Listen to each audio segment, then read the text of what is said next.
หอปูปูก็เตียก็นอสาลูก็เตียสัญญาเจกูเอกูปะกะวะก็ตูลูก็ตูนางเอ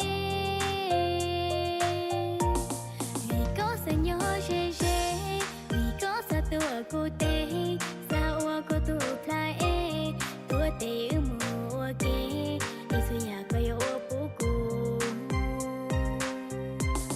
ก็เตียกูนอชงดาวกูมัวยาก็สะตาวก็สาวะก็ตูลวนเท้าอีกูนอชงเก้าเท้าบอกเกียก็ตือสะตาวเต้ามูก็เนี่ยตุญาก็ละรู้มาที่เจ้าได้เชียก็ละรู้มาที่เจ้าจริงเงียให้เจ้าคือบ่เนี่ยลูเชียว่าจะเป็นลูเชียมัวเกียว่าจะเป็นลูเชียมัวตาสะให้ลูสะยก็ตุทีอยู่แต่กู perfect sexy ก็ที่ลิสันชีซาชีก็ที่ลิซาซาติติเชกูปวนสิก็ลูเชียอีบ่ยอตัวก่อนทินเทียก็เตียกูนอชงเกากูมัวยาก็สะตาวก็สาวก็ตูเป้าเชียตูย้อนจนใจกูเทียตูก็น่าสาซัพพอร์ตตูก็น่าสาเจ้าหมูตูก็สะเขียนเดียเต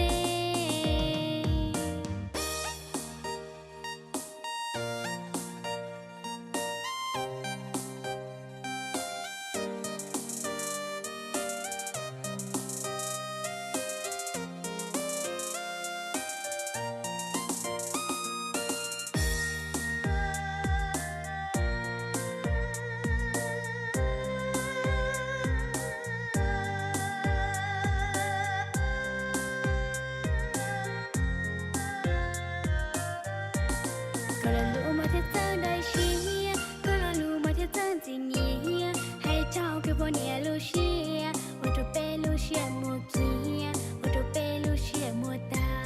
สะให้ลูสะยก็ตุทีอยู่แต่กู perfect sexy ก็ที่ลิสันชีซาชีก็ที่ลิซาซาติติเชกูปวนสิก็ลูเชียอีบ่ยอตัวก่อนทินเทีย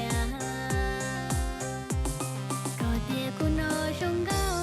กูมัวยาก็สะตาวก็สาวก็ตูเป้าเชียตูย้อนจนใจกูเทียตูก็น่าสาซัพพอร์ตตูก็น่าสาเจ้าหมูตูก็สะเขียนเดียเต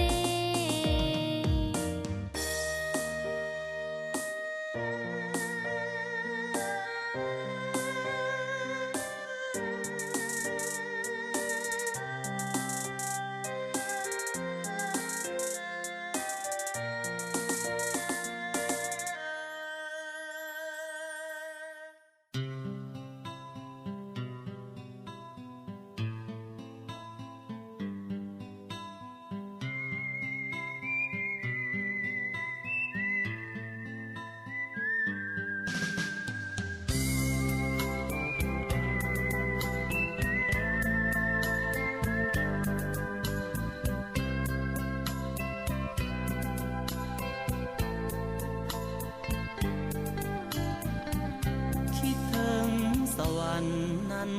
ใจจะขาดอยู่แล้วด้วยหากน้องแก้วที่งามโสภาลาวัน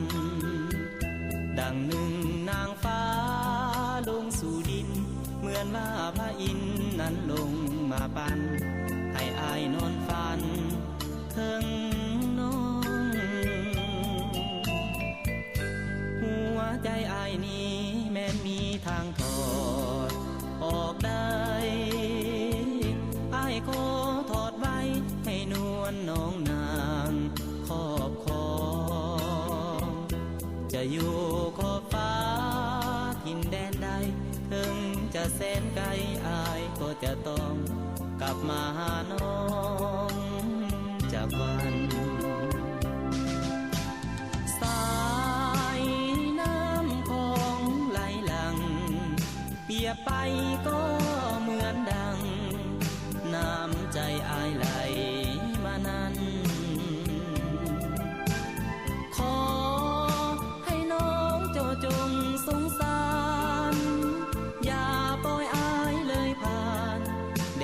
วรรค์แห่งนี้ไปไกลเวียงจันทร์สวรรค์นั้นไกลกันสุดขอบฟ้าแต่อายจะมาคู่เคียงดวงใจต่อให้ดินน้ำมากีดกันเหวป่าพาสันกันเฮาเอาไว้หากยอมความได้เสมอ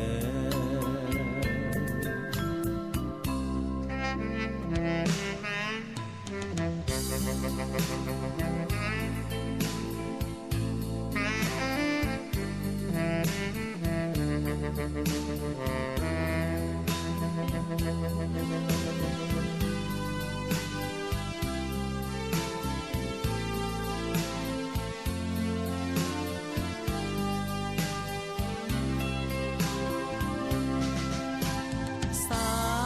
ยน้ำของไหลหลังเปรียบไปก็เหมือนดังน้ำใจอายไหลมานำขอให้น้องเจ้าจงสงสารอย่าปล่อยอายเลยผ่านแดนสวรรค์แห่งนี้ไปไกลเวียงจันทร์สวรรค์นั้นไกลกันสุดขอบฟ้า